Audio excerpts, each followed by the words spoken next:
AutoCAD দিয়ে এই ধরনের ডোর কিভাবে ডিজাইন করবেন সেটা আজকে দেখাবো। খুব সহজভাবে দেখানোর চেষ্টা করব।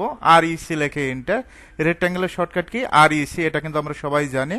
ফার্স্ট পয়েন্ট ক্লিক করবেন, দ্বিক উল্লেখ করবেন, এদিকে 2 ফিট 6 ইঞ্চি, এটা হলো বাথরুমের ডোর, কমা দিবেন, আরেকদিকে 7 ফিট। বাথরুম, কিচেন, বারান্দা এই তিনটার জন্য এই ডোরের মেজারমেন্টটা করতে পারেন 2 ফিট 6। অফসেটটা 2 ইঞ্চি, ও লেখে এন্টার, 2 লেখে এন্টার। অফসেট আশা করি নিতে পারবেন। আবার অফসেট 5 ইঞ্চি নিয়ে নেবেন। তারপর আপনি লাইন নেবেন, এল লেখে এন্টার, লাইনের শর্টকাট এল লেখে এন্টার। এই পয়েন্ট থেকে এই পয়েন্ট, একইভাবে আমরা এই পয়েন্ট থেকে এই পয়েন্ট ক্লিক করবো, সুন্দরভাবে ক্লিক করবেন এই পয়েন্ট থেকে এই পয়েন্ট। এখন একটা লক তৈরি করব, এখানে সি লেখে এন্টার, জাস্ট ক্লিক করবেন। এখান থেকে আমরা 1 ইঞ্চি দিয়ে দিব। লাইন,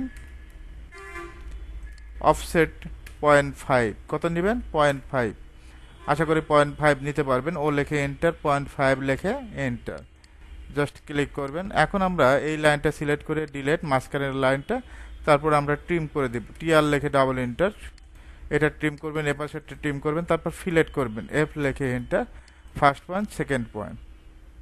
এভাবে চাইলে আপনি যে কোনো মেজারমেন্টের ডোর তৈরি করতে পারবেন।